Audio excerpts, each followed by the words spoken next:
오늘 우리가 함께 나눌 말씀은 주기도문의 6번째 강구입니다. 다시 한번 마태복음 6장 13절 제가 읽을게요.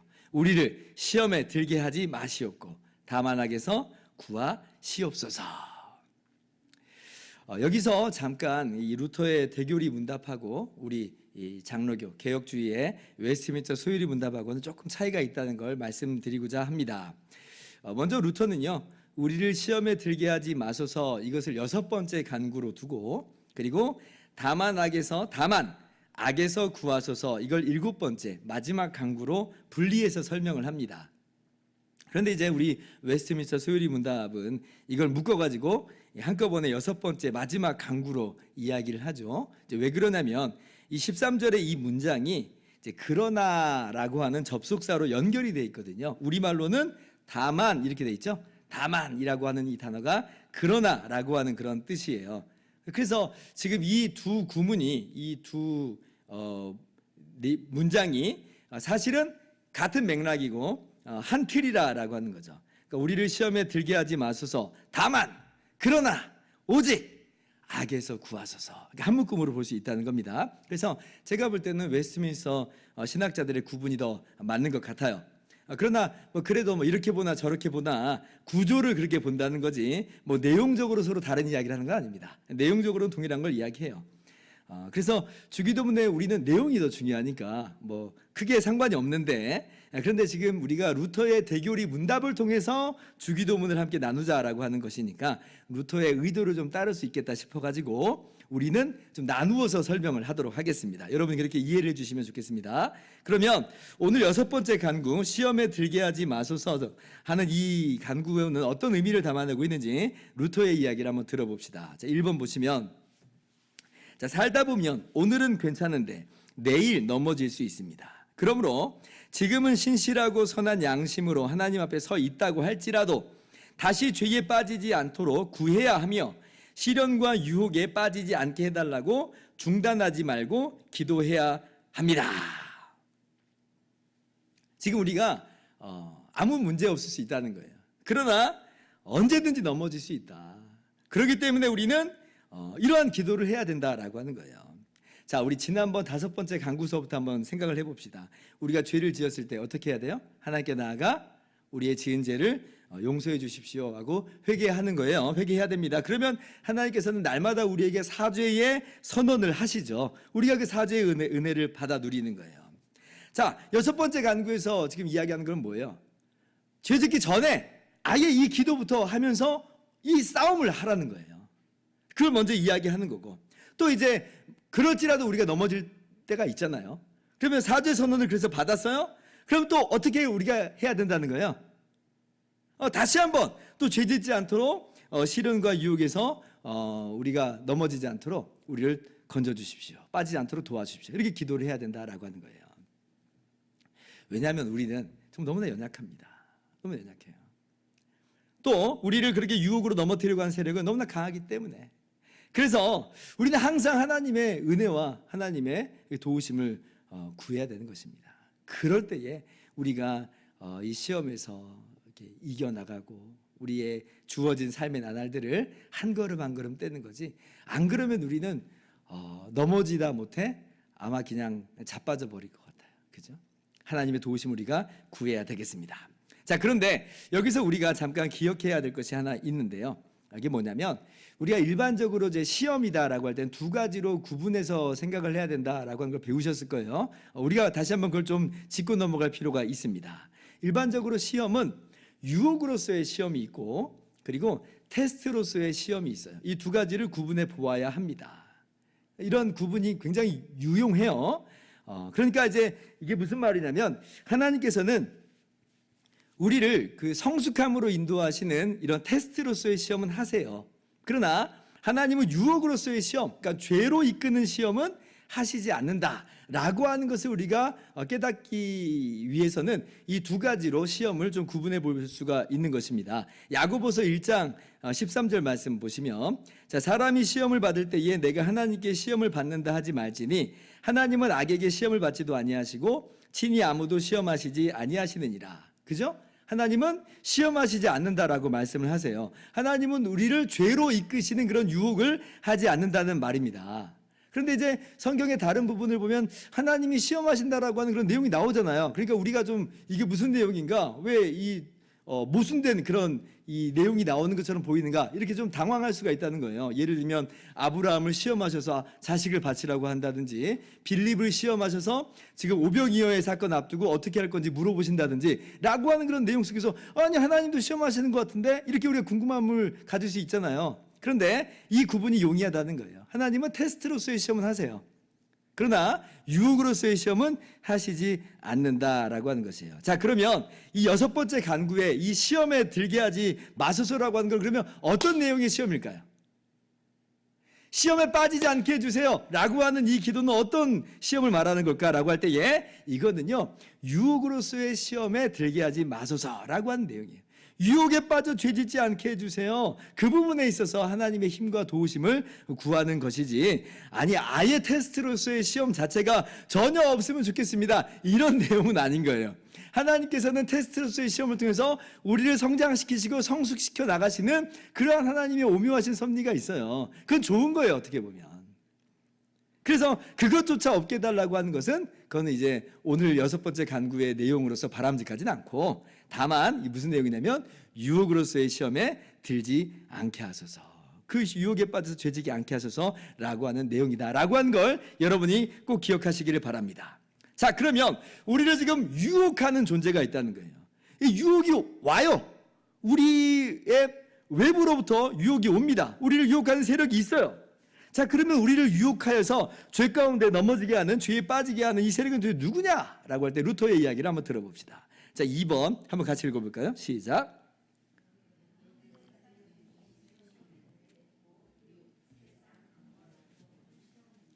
자, 세 종류의 그 유혹하는, 우리를 유혹하는 세 종류의 대상을 지금 이야기하고 있습니다. 첫째, 육. 둘째, 세상. 세 번째, 악마. 이것이 우리를 죄짓도록 끊임없이 유혹한다는 거예요. 그러니까 이 세 세력이 하나만 작동하여서 우리를 유혹할 때도 있고, 때로는 합동하여서, 거의 대부분은 합동하여서 우리를 죄 가운데 유혹하게 합니다. 그래서 우리가 어느 한쪽으로만 치우쳐서 생각할 것은 아니고, 항상 우리가 유혹이다라고 할 때는 이 세 가지 이 우리의 대적들을 다 생각을 해야 합니다. 자, 그럼 하나하나 좀 살펴볼까요? 먼저 뭐가 있다고 그랬어요? 육이 있다고 그랬죠. 육. 이건 뭐냐면 우리의 악한 죄성이에요. 우리의 악한 죄성. 우리의 사악한 욕심, 사악한 욕구, 이런 것들이 우리로 하여금 죄 가운데 넘어지게 한다. 사실 이 우리의 사악한 욕구는 우리 자신인 것인데, 그런데 우리의 이 주님께서 우리를 새로운 피조물로 만드신 이후에도 여전히 남아있는 이 죄악의 찌꺼기들이 우리를 이렇게 날마다 죄 가운데 유혹 속으로 몰아넣는다는 거예요. 때로는 하나님의 그 선하신 그 테스트로서의 시험마저도 변질시켜가지고 우리를 죄 가운데 넘어지게 하는 게 뭐냐라고 할 때 우리의 이 욕심입니다. 우리의 사악한 이 욕구가 그렇게 우리를 죄 가운데 넘어지게 하는 유혹으로서 작동을 이제 한다라고 하는 거죠. 야고보서 1장 14절 15절 교독 한번 해볼게요. 오직 각 사람이 시험을 받는 것은 자기 욕심에 끌려 미혹됨이니,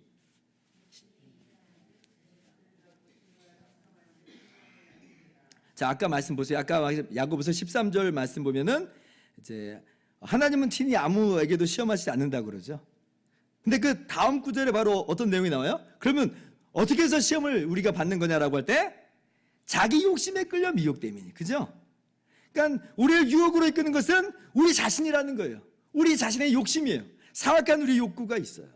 그래서 이런 것들이 심지어는 하나님의 그 테스트로서의 시험마저도 이것을 변질시켜서 우리를 죄 가운데 빠지게 만들기까지도 한다. 대표적인 예가 있는데요. 이 히스기야, 구약의 히스기야 왕 같은 경우가 대표적인 경우죠. 역대하 32장 31절을 제가 갖고 와봤어요.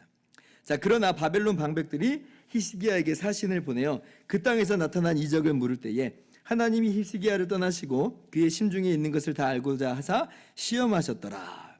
근데 하나님께서 히스기야를 시험했다라고 하는 표현이 여기서도 나옵니다. 그래서 여러분 당황하지 마세요. 하나님의 이러한 시험은 하나님의 테스트로서의 시험이겠구나라고 하는 걸 우리가 알면 되는 거예요. 그래서 히스기야가 이 시험을, 이 테스트를 100점 맞으면 되는 겁니다. 그럼 되는 거예요. 자, 그런데 히스기야는 어떻게 돼버렸어요? 히스기야가 여러분도 아시다시피 이 아수르의 군대에 의해서 굉장히 어려움 가운데 있었죠. 아수르 군대가 이 유다 나라를 다 황폐하게 만들고 다 점령해버리고 이제 뭐 예루살렘 정도만 남아있는 정말 큰 위기에 빠졌었습니다. 근데 이제 그때 히스기야가 오직 하나님만을 의지함으로 말미암아 하나님께서 히스기야의 기도를 들으셔서 기적 가운데 기적을 내리셔서 하룻밤에 천사가 아수르 군대를 쳐서 18만 5천 명의 아수르 군대가 죽게 되고, 그로 말미암아 히스기야가 아수르 제국의 손에서 벗어나는 놀라운 일이 있게 됐어요. 그리고 또 히스기야가 죽은 병에 들었을 때 히스기야가 다시 한번 또 하나님께 기도할 때에 하나님이 응답하셔서 그 생명을 15년 동안 연장시켜 주셨습니다. 히스기야는 어떤 사람이냐면 간증의 사람이에요. 그죠? 하나님이 역사하셔가지고 아수르 군대에서 벗어났어요. 하나님이 기적을 베풀어 주셔서 내 병을 고쳐주셨어요. 히스기야는요, 날마다 하나님을 찬양하고 감사하고 하나님을 간증해야 마땅한 사람이에요. 그래 안 그래요? 자, 그렇죠. 자, 그런데 이렇게 이제 히스기야가 아수르의 손에서 벗어나고 또 히스기야가 그 병이 치료되고 났을 때 이제 사람들이 이제 막 히스기야 뭐 깜짝 놀랄 거 아니에요. 그리고 히스기야가 이런 일들을 통과하면서 부와 영광이 아주 지극해집니다. 왜냐하면 다 아수르에게 무너졌는데 히스기야는 버젓이 서 있으니까 히스기야가 막 우러러 보면서 사람들이 막 히스기야에게로 막 몰려오는 그런 일들이 있게 된 거예요. 그때 이제 누가 왔냐면 아주 먼 나라, 그러니까 바벨론의 사신들이 히스기야를 찾아오게 됩니다. 아브라함이 갈대아 우르에서 그 가나안 땅까지 왔잖아요. 그 경로를 따라서 왔다고 하면 이 바벨론 사신들은 어느 정도의 거리를 지금 온 거냐면 무려 약 1500km를 걸어서 온 거예요.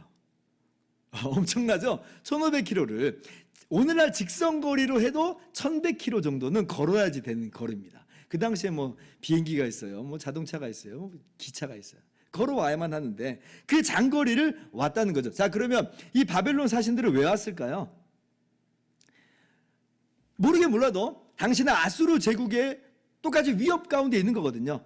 이 아수르 제국이 여기 있다고 본다면 지금 이스라엘, 유다는 여기 있는 거고 바벨론은 여기 있는 거예요. 이 끝에서 끝에 있는 거예요. 그러니까 같은 아수르의 그 위협 속에서 우리가 서로 힘을 합치자, 뭐 동맹할 수 있는 그런 상대인지를 한번 재보는 거예요. 만약에 이제 깜도 안 되는데 동맹 맺었다가 괜히 나만 이제 박살 날 수 있으니까, 그러니까 이제 그런 것들을 좀 한번 보고 싶은 거 아니겠어요? 사람 마음이 좀 그렇잖아요. 그런데 이제 바벨론 사신이 왔을 때 히스기야가 그러면 어떻게 해야 되는가? 근데 이때 히스기야가 그냥 교만해져 가지고 자기 자신을 자랑하고 자기 나라 자랑을 늘어놓습니다. 나라의 모든 것들을 다 보여줘요. 이게 무슨 얘기냐면 내가 너희들하고 능히 동맹을 맺을 수 있을 만한 사람이라고 하고 그런 나라라고 하는 걸 보여주는 그런 것처럼 보입니다. 어쩌면 히스기야 안에서 욕심이 있을지 모르겠어요. 여전히 아수르 제국의 위협은 있으니까 저 바벨론을 끌어들여서 나하고 동맹을 맺게 하면 그러면 아수르의 위협에서 내가 조금 더 자유로울 수 있겠다라고 하는 계산이 그 안에 있을 수 있죠. 욕심이 있는 거예요. 근데 여러분, 이 욕심이 굉장히 잘못된 게 뭐냐면 지금 히스기야가 아수르의 그 위협 속에서 벗어난 게 누구 때문이에요? 오직 하나님의 기적 때문이잖아요. 하나님의 능력 때문이잖아요. 그러면 히스기야는 바벨론의 사신들이 왔을 때 뭘 해야 되는 거냐면 사실 이게 내 힘과 내 능력으로 구원받은 거 아닙니다. 이거 다 하나님이 하신 겁니다 하면서 하나님을 간증해야 되는 거예요. 하나님만을 증거해야 되는 거예요. 하나님께 이렇게 영광 돌려야 되는 거예요. 그런데 뭐예요? 자기 자신 과시만 잔뜩 늘어났어요. 한마디로 이제 하나님의 시험에 실패한 거죠. 하나님을 증거하는 성숙한 신앙인으로 그렇게 이제 테스트를 하시는 건데, 그런데 이제 오히려 자신의 육체의 욕심을 따라서 교만이라고 하는 죄의 유혹에 이제 빠져버리게 된 것입니다. 그러니까 이게 뭐예요? 히스기야 안에 있는 죄성이 나를 드러내고 싶고 자랑하고 싶은 그 죄성이, 욕심이, 사악한 어떤 욕망이 하나님의 시험마저도 변질시켜 버리는 거예요. 그래서 히스기야가 뭐 죄짓기 싫었는데 교만해진 게 아니고 이건 사실 히스기야 밑바탕에 있는 게 드러난 것뿐입니다. 그러니까 이 시험을 통해서, 하나님의 시험을 통해서 그 밑바탕에 있는 이 죄악의 모습이, 교만의 모습이 딱 드러난 거죠. 그러니까 하나님께서 심중에 있는 것을 다 알고자 하사 시험하셨다 그러잖아요. 드러난 거예요. 뭐가 진짜 죄의 원인인가? 하나님이 시험하셨기 때문에 죄 짓는 게 아닙니다. 이건 100점 맞으면 되는 시험이었는데.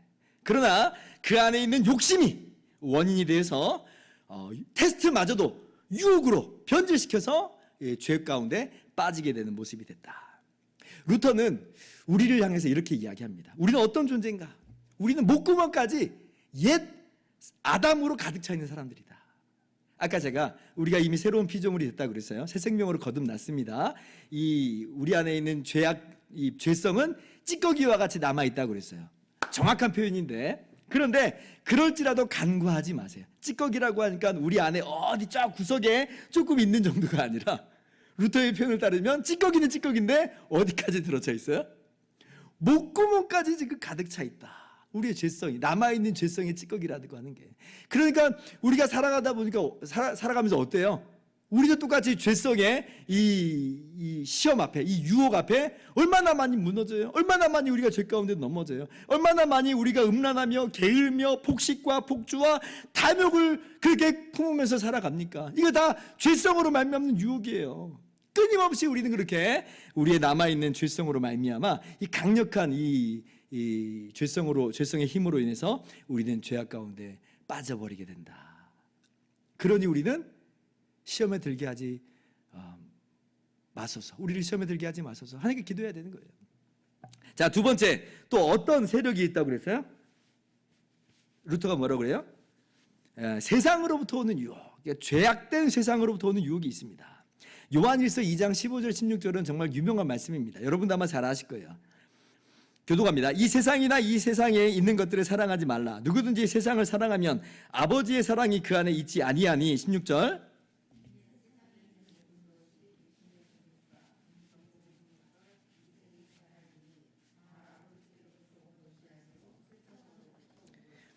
세상에 있는 모든 것이 육신의 정욕과 안목의 정욕과 이생의 자랑이다 그래요. 이게 세상 원리라고 하는 거예요. 세상 원리. 세상 원리가 뭐냐? 이런 것들이에요. 물질주의, 세속주의, 인본주의, 무신론, 무분별한 쾌락주의, 이러한 악한 세상의 문화와 사상이 있습니다. 하나님의 말씀을 따라가라는 게 아니라 이러한 세상의 사조와 사상을 따라가라, 끊임없이 세상이 우리들에게 이야기를 해요.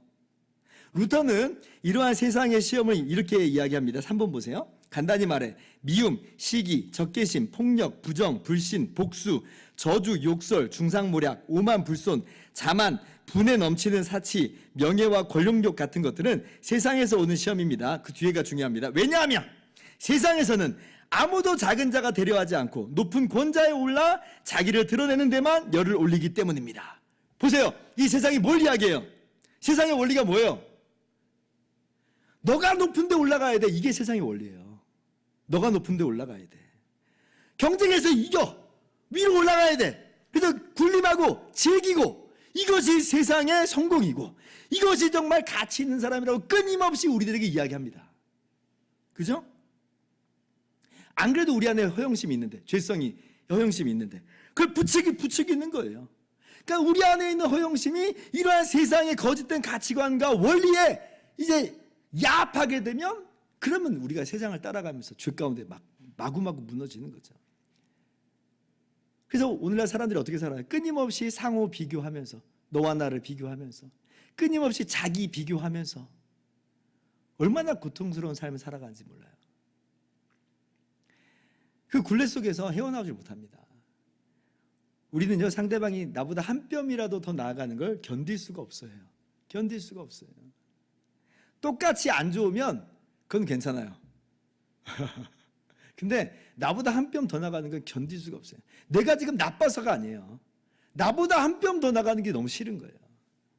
대표적인 게 이 창세기 4장의 가인과 아벨의 사건이잖아요. 하나님께서 가인의 제사 안 받으시고 아벨의 제사만 받으셨습니다.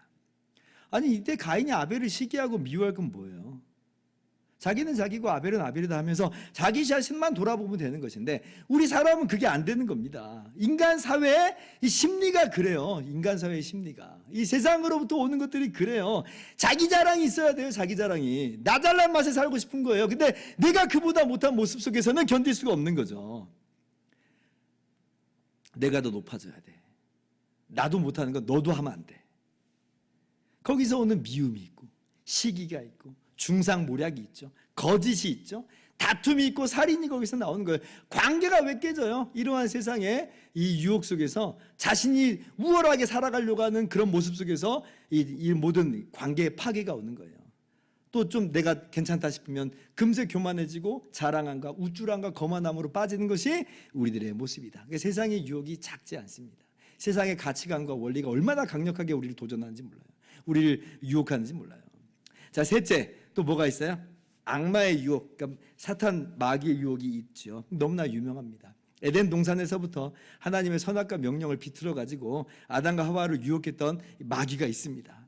결국 그래서 죄짓게 만든 장본인인데요. 그러면 그 이후에 사탄이 놀겠냐는 거예요. 아담과 하와를 넘어뜨리고 나서 놀겠습니까? 우리는 이제 예수님 믿는 사람이라고 우리는 그냥 놔두겠습니까? 아니, 아담과 하와도 건드렸는데 우리를 냅두겠어요? 그럴 리는 없는 거예요. 심지어 사탄은 예수님마저도 넘어뜨리려고 시험을 했잖아요. 어떻게 하든 우리를 넘어뜨리려고 유혹한다는 거예요. 베드로전서 5장 8절, 근신하라 깨어라 너희 대적 마귀가 우는 사자같이 두루다니며 삼킬 자를 찾나니. 너희 대적 마귀가 우는 사자처럼 지금 으르렁거리면서 돌아다닌다는 겁니다. 정신 바짝 차려야 된다는 거예요.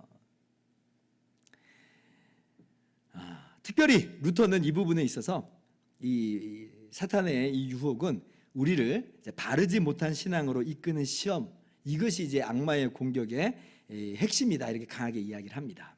자, 4번 보세요. 자, 악마는 어디서나 불을 뿜고 선동합니다. 그렇지만 가장 두드러진 특징은 양심과 영적인 일에 간섭한다는 것입니다. 그래서 악마는 하나님의 말씀과 하나님의 사역이라는 두 가지 일을 바람에 날려버리고 경멸합니다. 그래서 믿음과 소망과 사랑을 찢어버리고 우리를 바르지 못한 신앙과 오만 불손으로 이끕니다. 아니면 하나님을 의심하고 부인하며 신성 모독의 길로 유혹합니다. 지금 당시가 종교개혁의 시대라고 했어요. 로마 카톨릭의 거짓된 교리에서 벗어나서 성경으로 바른 믿음으로 돌아갔습니다. 근데 그때 얼마나 많은 회방이 있고 얼마나 많은 박해가 있었는지 몰라요. 오직 예수 그리스도를 믿음으로 거저 의롭다 하는 이 성경적 진리를 버리라고 하는 그 유혹이 얼마나 많았는지 몰라요. 끊임없이 그 유혹이 박해가 있었어요. 이게 궁극적으로 누구로부터 오는 그런 유혹이냐? 악마로부터, 사탄으로부터 시험이었다라고 하는 거죠. 이게 뭐 죽느냐 사느냐의 어떤 박해를 넘어서서 우리 신앙 양심을 향한 공격이라고 하는 거예요. 마찬가지로 우리가 종교개혁 당시에 죽느냐 사느냐의 문제 가운데 살아가는 것은 아닙니다만은, 물론 해외에는 여전히 그렇게 살아가는 사람들이 굉장히 많아요. 근데 우리나라는 그렇지는 않잖아요. 그러나 끊임없이 우리에게 어떤 도전이 있냐면 오직 예수 그리스도를 믿음으로 말미암아 거저 의롭다함을 얻는다고 하는 이 진리를 사탄이 얼마나 많이 유혹해요. 얼마나 많이 흔들어 놔요. 그래서 우리를 바른 믿음 안에 서지 못하도록 우리를 끊임없이 그렇게 유혹한다는 거예요. 흔들어 댄다는 거죠. 이러한 이 시험이 있다는 겁니다. 그러니 이게 참 얼마나 정말 힘든 싸움입니까? 우리의 죄성과의 싸움이 있죠. 또 죄된 세상으로부터 오는 끊임없는 유혹이 있죠. 또 사단 마귀의 이 시험이 있어요. 이렇게 다양하고 강력한 세력이 우리를 정말 사방으로 우겨싸는 것 같은 모습이 되니까 얼마나 우리가 위태위태해요. 중과 부족의 모습이에요. 하나만 있어도 힘든 싸움인데 하나가 아니고 사방팔방에서 공격해 들어오는 거예요. 마치 우리는 어떤 느낌 같은 생각이 들 때가 많냐면 사냥감 같다. 마치 사냥당하는, 몰이 사냥당하는 느낌 속에서 우리는 허우적거리고 있어요. 기진맥진해요. 기진맥진해요. 자, 그래서 어떻게 해야 된다고요? 시험에 들게 하지 마소서 하고 하나님께 우리를 도와달라고 기도해야 된다는 거예요. 자, 5번입니다. 같이 한번 읽어봅시다. 시작. 하나님께서 도우셔서 죄와 수치와 불신앙에 빠지지 않도록 항상 부르짖어 기도해야 합니다. 기도하지 않으면 아주 작은 시련도 극복할 수 없기 때문입니다. 우리를 시험에 들게 하지 마시옵고 라는 구절은 하나님으로부터 오는 힘과 능력을 구한다는 뜻입니다. 이 힘은 시련에 맞서 싸워 이기게 만듭니다. 아멘. 내가 이 싸움을 이길 수 없습니다. 그러나 하나님은 우리를 이기게 하시는 분이오니 우리가 그 하나님의 도우심을 구하면서 기도하는 것이고, 그리고 하나님께서는 우리에게 기도할 때 힘과 능력을 주시고 우리를 도우심으로 이 모든 시험을 견디며 또 이기게 하신다라고 하는 거예요. 성경을 보면 이 시험을 이겨나간 사람들의 모습들이 엿보이는데요. 사도행전 16장 22절 보면 자, 교도갑니다. 무리가 일제히 일어나 구발하니 상관들이 옷을 찢어 벗기고 매로 치라 하여.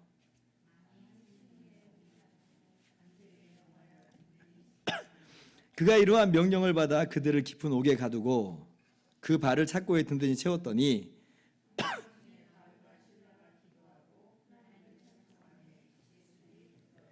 지금 바울의 이야기죠. 바울의 2차 전도 여행 때의 일이에요. 바울이 빌립보에 가서 복음을 전했습니다. 아무 문제도 일으키지 않았어요. 열심히 복음만 전했을 따름이에요. 근데 한 가지 일이 있었는데 이 점치는 귀신 들린 요정이 매일같이 이제 회방을 하니까 그래서 나사렛 예수 그리스도의 이름으로 그 귀신을 쫓아냈습니다. 그거 하나 한 거예요. 어떤 신체 접촉이 있었던 것도 아니고 오직 예수 그리스도의 이름으로 명해서 내쫓은 거예요. 근데 이제 그래서 돌아온 게 뭐예요? 그 점치는 여종의 주인들이 자기의 이익이 끊어져 버리니까 이 바울을 고소해 가지고 바울이 지금 잡혀 들어간 거예요. 옷을 다 찢어 벗겨요. 매로 치고 매로 많이 쳤어요. 감옥에 가두었어요. 너무 어이가 없죠. 몸도 몸인데 이건 마음이 상하는 일이에요. 마음이 상하는 일이에요. 너무 속상해요. 비참해요. 낙심함이 찾아줄 수 있습니다. 온몸에 힘이 빠질 듯한 그런 상황이에요. 근데 이때 이 바울과 실라가 뭐예요? 기도하잖아요. 기도. 어쩌면 오늘 이 기도했을지 모르겠어요. 우리를 시험에 들게 하지 마소서. 이게 지금 시험거리가 되잖아요. 야, 내가 돌아온 게 이것뿐이야? 내가 이렇게까지 해야 되나? 라고 하는 그런 낙심함에 찾아올 수 있을 수 있었지만, 그래서 사명을 놓아버리고 싶은 마음이 혹시 들었을지 모르지만, 그러나 시험에 들게 하지 마소서 기도할 때에 어떤 일이 벌어져요? 옥문이 열리고 간수가 예수님을 믿게 되는 놀라운 반전의 역사가 이 빌립보 감옥에서 있게 됩니다. 근데 우리가 이때 기도하지 않으면 어떻게 돼요? 예수님께서 겟세마네에서 기도하실 때 제자들에게 이렇게 말씀하셨죠. 시험에 들지 않게 깨어 기도하라. 근데 제자들이 피곤해가지고 기도를 안 했습니다. 아무 문제 없는 줄 알았거든요. 근데 그때 제자들은 어때요? 기도하지 않았을 때 예수님이 정작 잡혀가는 그 순간 속에서는 다 예수님 버리고 가버리잖아요. 시험에 들게 하지 마옵시고라고 하는 기도가 너무 중요한 거예요. 우리가 이런 기도하면서 시험을 맞서 싸워야지, 그러지 않고 우리의 힘과 능력으로 뭐 할 수 있다? 아니요, 천만의 말씀입니다. 지금은 아무런 문제 없으니까 괜찮지. 아니, 어디서든지 시험은 난데없이 오기도 해요. 근데 그때 우리는 기도 안 하면 당황하게 되는 거예요. 여러분, 그렇습니다. 우리의 죄성, 세상, 마귀, 그 힘이 얼마나 막강한지 몰라요. 얼마나 끊임없이 우리를 유혹해 되는지 모릅니다. 우리로 하여금 죄짓게 하는 거예요. 그러나 우리는 기도할 수 있어요. 우리 주님께서 기도하라 가르쳐 주셨어요. 시험에 들게 하지 마옵시고 기도할 때에 하나님께서 응답하신다라고 하는 의미에서 오늘 이 기도를 가르쳐 주신 거예요. 그래서 우리는 오늘 그렇게 기도를 해야 되는 것입니다. 자, 그래서 우리가 오늘 이 기도를 하자는 건데요. 자, 언제 우리가 이런 기도를 해야 되는가? 두 가지 상황에서 우리가 꼭 기도해야 됩니다. 첫 번째, 시험 당한다고, 유혹 당한다고 느낄 때에 바로 이 기도를 해야 돼요. 바로 이 기도를 해야 됩니다. 이때 기도 안 하면 무너지는 거예요. 이러한 시험과 유혹의 느낌은 누구에게나 옵니다. 마치 이제 종달새가 머리 위로 날아다니는 것을 막을 수 없는 것처럼 이러한 시험은 우리 안에서 이 죄성이 반응해가지고 오는 이런 유혹은 있기 마련이에요. 그런데 그때 주도권을 줘버리면 안 돼요. 그러니까 머리 위로 날아다니는 건 어떻게 할 수 없는데, 근데 그때 뭐 해야 되냐면 기도해야 돼요. 기도한다는 건 뭐냐면 고삐를 넘겨주는 거 아니라는 거예요. 고삐 넘겨져 버리면 죄 가운데 넘어지는데, 그러나 시험에 들게 하지 말아주세요. 기도할 때 우리는 고삐를 넘겨주지 않는 것이고 하나님의 도우심을 힘입어서 우리가 이겨나갈 수 있는 거예요. 그래서 유혹에 동의하면 안 됩니다. 동의하면 안 돼요. 유혹이 찾아올 수 있지만 동의하면 안 되고 오히려 뭐 해라? 시험에 들지 않게 기도하라. 두 번째는 시험 당하는 느낌이 없을 때는 어떻게 해야 될까요? 유혹이 없는 느낌이, 유혹이 없어요. 지금 그런 느낌이 전혀 없어요. 그럴 때 어떻게 해요? 그때도 기도해야 됩니다. 아까 제자들, 그때 뭐 유혹의 느낌이 없잖아요. 아무런 문제가 없는 것처럼 여겨졌을 때 기도 안 하잖아요. 몸이 피곤해서 그냥 기도하지 않고 멈춥니다. 그런데 여러분, 우리가 뭘 상상을 해야 되냐면, 옛날에 전쟁이 있을 때 칼과 창으로만 전쟁을 하지 않았죠. 원거리 타격하는 군사들이 있어요. 궁사들이 있었죠. 활시위를 딱 잡아당기는. 활시위를 잡아당기는 것. 칼과 창은요, 눈앞에 보여요. 왔다 갔다 해요. 그러니까 우리도 칼을 들고 맞고 방패로 맞고 이러한 긴장된 마음이 있어요. 활시위는 보이질 않아요. 멀거든요. 보이지 않아요. 그래서 마음 놓고 쉬고 있고 방패 내려놓고 있고 있으면 어디서든지 쏵 그러더니 활이 날라오는 거예요. 그러면 준비하지 않고 있으면 그 활에 맞아서 피 흘리게 되는 거예요. 그러니 아무런 문제 없다고 해서 우리는 그러면 그때는 이 시험은 잠깐 내려놔도 되나 보다, 이런 기도 안 해도 되나 보다 라고 하는 게 아니라 원수가 어디서든지 노리고 있겠구나 라고 하는 생각을 항상 가지면서 어디든지 활시위를 팽팽하게 잡아두고 허점을 지금 보고 있겠구나 라고 생각하면서 오늘도 우리는 변함없이 시험에 들게 하지 마소서라고 기도해야 되는 거죠. 어차피 우리가 매일 아침마다 그런 기도로 시작하면 너무나 좋을 것 같습니다. 자, 이제 말씀을 마치도록 합니다. 이제 루터의 결론을 한번 봅시다. 6번 볼게요. 자, 당신은 이 기도 후에 피난처를 보게 될 것이고 시험을 이길 힘을 얻게 될 것입니다. 반대로 기도하지 않고 당신 생각과 뜻대로 해결하려 한다면 당신 스스로 일을 악화시키는 것이며 악마에게 더 큰 자리를 내어주는 꼴이 됩니다. 그러나 이 기도는 악마를 막아내고 쫓아버립니다. 예수님께서 겟세마네에서 이 기도의 모범을 보여주셨습니다. 제자들에게 시험에 들지 않게 깨어 기도하라 하신 예수님께서 얼마나 열심히 기도하세요. 이 땀방울이 핏방울이 될 정도로 정말 몸부림치면서 기도하셨어요. 그리고 그 기도로 말미암아 힘을 얻고 승리하시잖아요. 십자가의 그 저주와 형벌을 피하고 싶은 마음이 있었지만 어쩌면 마귀가 그것을 정말 빌미로 해서 거기에 둥지를 틀고 싶어 했겠지만 그러나 예수님은 기도로 극복하셨고 마침내는 십자가에 오르심으로 우리의 구원을 완성하셨습니다. 우리에게 이 기도의 모범을 어떻게 보면 보여주셨다라고 할 수가 있어요. 그러므로 우리가 우리 주님의 모범을 따라서 주님께서 가르쳐 주신 이 기도의 내용대로 오늘 기도해야 되겠습니다. 우리를 시험에 들게 하지 마옵소서. 우리는 약합니다. 우리의 힘으로 이길 수 있는 존재가 아닙니다. 우리는 하나님의 도우심만으로만 이길 수 있고 극복하며 이 우리의 삶의 한 걸음 한 걸음을 뗄 수 있사오니 주여 오늘도 도와주시옵소서 라고 우리의 주의 도우심을 기도하면서 나아갈 때에 우리는 시험을 견디게 되고 성숙해지고 모든 죄의 유혹에 빠지지 않게 될 것입니다. 그렇게 주님의 은혜를 사모하면서 오늘 또 기도하면서 나가는 저와 여러분 모두가 되기를 주님의 이름으로 축원합니다.